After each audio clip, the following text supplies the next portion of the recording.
Guys, welcome back. This is the Fox. We are now exclusively on RedArmyTV. So, before I go any further, most importantly, it's about you guys. Need to get involved. Like, share, subscribe, Instagram, Twitter, Facebook, YouTube. Teesside TV is another one where you'll find us every Friday. But we're going to break the game down for you now. We're going to talk about tactics. We're going to talk about a few questions we're going to pose to you. Whose fault is it?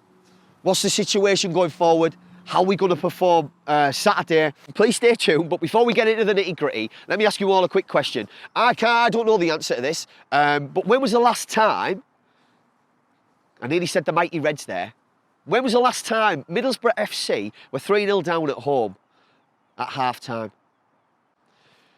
Saturday's debacle. Look, there's two ways we can do this. I can either stand here and just be basically abusive, which isn't my style and it isn't how I deal with things, or we can break the game down. I'm going for the latter. Let's break the game down. Firstly, how did we set up? Not very well. We all know that. Goals were instant. I didn't even get a chance to suck my cup of tea, and we were 2-0 down. Again, without being facetious about the whole thing, when was the last time we got off to such a poor start? We've got off to poor starts in the past, but where goals have actually affected us. So we look at Swansea, Brewster, Kalulu, Ayew, and also Gallagher in there. Now those four did us a lot of damage. There was a lot of movement between those. We did highlight. We were going to do a preview and highlight these players before the game, but we didn't in the end. We kind of thought, you know what, we'll just review it. But Brewster, what a good player he looks. On loan from Liverpool, I believe. Talented guy. Didn't give us anything. Didn't give the back four anything. No space, no time on the ball. They were hurrying us. They were energetic. They were everything that we weren't. And you know what the sad thing about that is Swansea have been notorious slow starters in the league this season. Hadn't won away for 7, hadn't got a result anywhere for 7. But I'm digressing slightly. Middlesbrough, we set up with a 4-3-3. Not going to get bogged down on a formation. A lot of people don't like that talk.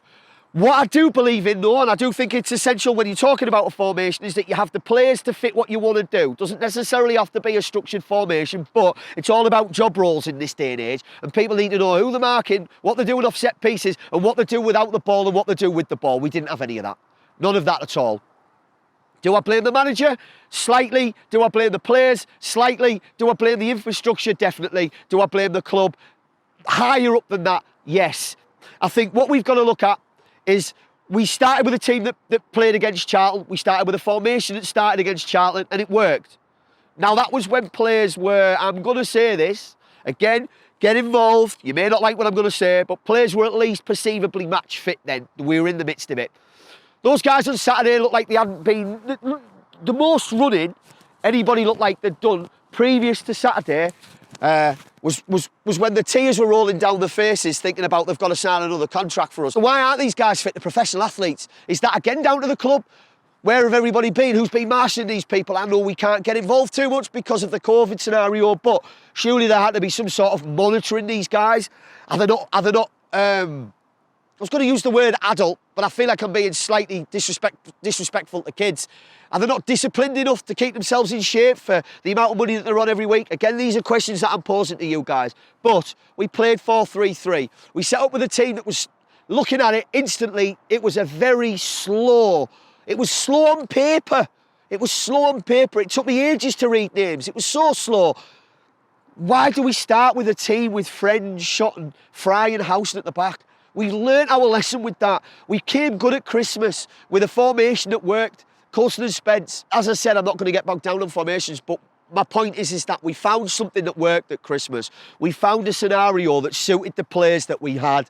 It looked good with the 3 centre-backs. It looked good with 2 wing-backs. The centre of midfield took care of itself with McNair, and we had a partnership brewing. We had a front man and a front 3 brewing with Fletcher.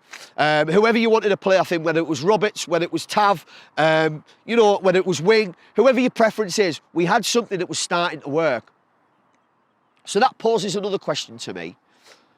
What did he see to want to change that? What was it about that he thought, we'll start with a team that beat Charlton, when really this was a game where we needed pace for a start, because Swansea were never going to sit back and we were always needing to take the game to them. But as it turned out, Swansea brought the game to us and we didn't know what had happened. Housen and Friends, I've had a lot of comments on social media about you know, they're finished, etc., etc. I don't want to be harsh because I don't want to be critical without a solution, but I don't think Howson's ever been a full-back as good as he's done in that role when we've had three at the back, when he's played there. It's not his role. He's a central midfielder. He's always played there for every club he's played for. And Friend has been a great servant of the club. We've said it over and over again, but it's not. These aren't Friend types of games.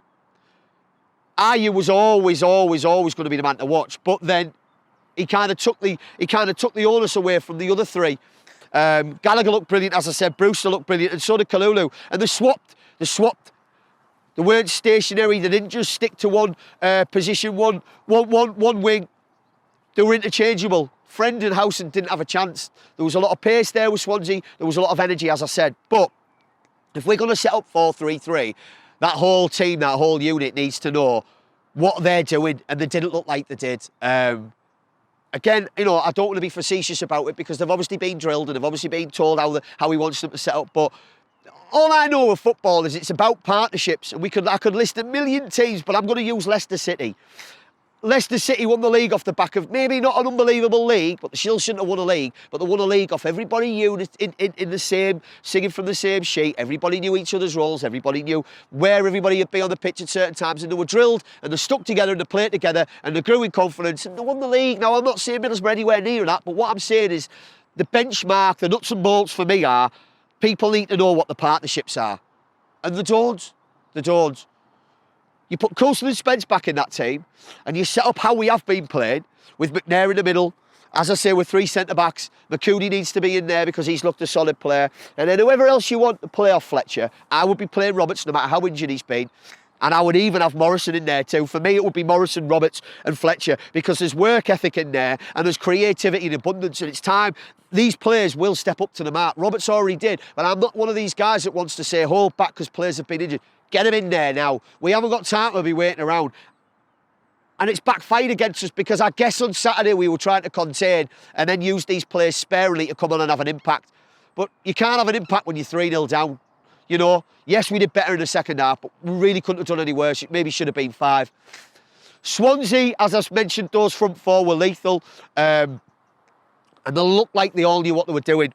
And I just think from where we're at now as a home and away games, there's no such thing now. So there was no crowd affecting the players. There was no negativity affecting the players. They've gone onto that pitch with whatever mindset they're in to get a result, to work hard. I could go on, but I'm not going to. I'm going to pose a couple of questions. Do we think it's acceptable for a modern-day footballer who's supposed to be a top-class athlete to not be fit, regardless of where he's been? If they came back from pre-season, they'd have to be at a level of fitness. People have took this as a holiday, have they? I don't know. But should these players be fit? And secondly, regardless of everything else, where's the pride gone in playing for that shirt? Players are now disjointed talking about wanting to leave with contracts being coming up and stuff like that. It shouldn't have. Neither here nor there. If you've got a job to do, you do it to your utmost. It's pride and respect. And the one thing that we expect as Borough fans, and I suppose every football fan does, is a work ethic. If we were just garbage and the players worked themselves into the ground, I could accept that. And I would be the first to say, well done. Well done, because you're doing the most you can do. But there's talent in that squad. And I keep arguing this with people every week. And people just think I'm crazy. But there's talent in that squad. They're just not applying themselves. So the final thing that I want to ask you is, whose issue is that? I've said at the start of this show that I think it's a combination of the club, the manager, the players, etc. But actually, that's me asking you guys, who is it? Who is the issue? Who is it? Is Gibson backed him? Has he not backed him?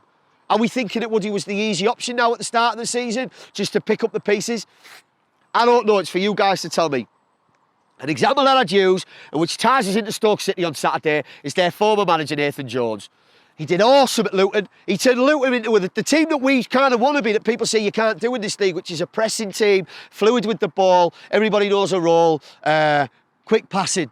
Doesn't have to be about pressing and kicking the ball out from your keeper. It's about being able to be versatile.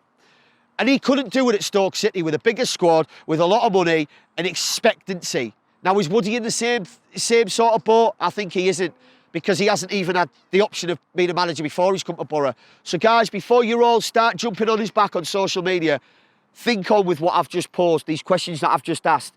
How can you expect a guy with no tools, no budget, no experience to pick a team up from the floor, because that's where we were, really.